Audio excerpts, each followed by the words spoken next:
Ano ba talagang kailangan mo? Kahapon ko lang nalaman yung tungkol kay Andrew. Hindi ko man lang nabalitaan. Gusto ko lang sanang makiramay sa'yo. Sa anak niyo. Okay kami ng anak ko. Huwag mo kaming problemahin. O ano pang gusto mo? Loretta, hindi na ako magpapaligoy-ligoy pa. Alam ko matagal na panahon na.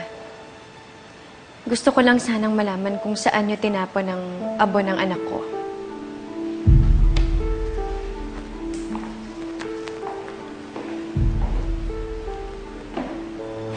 Kapag sinabi ko ba sa'yo kung saan, Olivia, mangangako ka ba sa akin na hindi mo na ako guguluhin? Loretta, hanggang ngayon ba galit ka pa rin sa akin? Huwag mong sagutin ang isa pang tanong. Ang tanong ko sa'yo, sumagot ka, gusto mo bang malaman kung nasa ng abo ng anak mo? Oo, sige. Hindi mo na ako makikita ulit pagkatapos nun. Okay. Alam mo yung ilog, doon sa may probinsya nila Andrew, doon niya tinapon yung abo ng anak mo. Sige na, makakaalis ka na.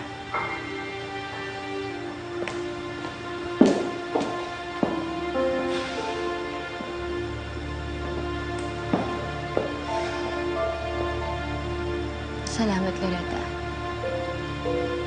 Sana tuparin mo na lang yung pangako mo na hindi ka na magpapakita sa akin na tutuntong sa pamamahay ko.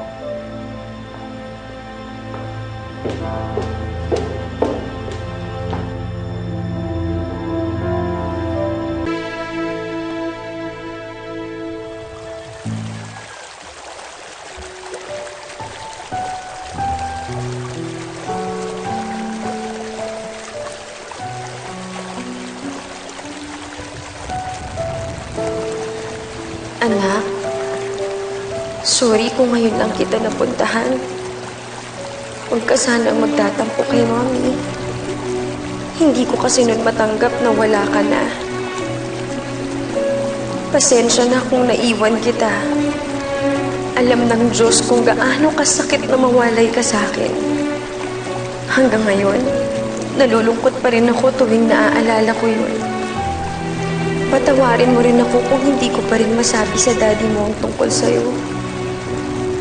Alam ko barang araw masasabi ko rin sa kanya ang lahat. I love you. Mahal na mahal na mahal kita. Hanggang sa pagkikita natin.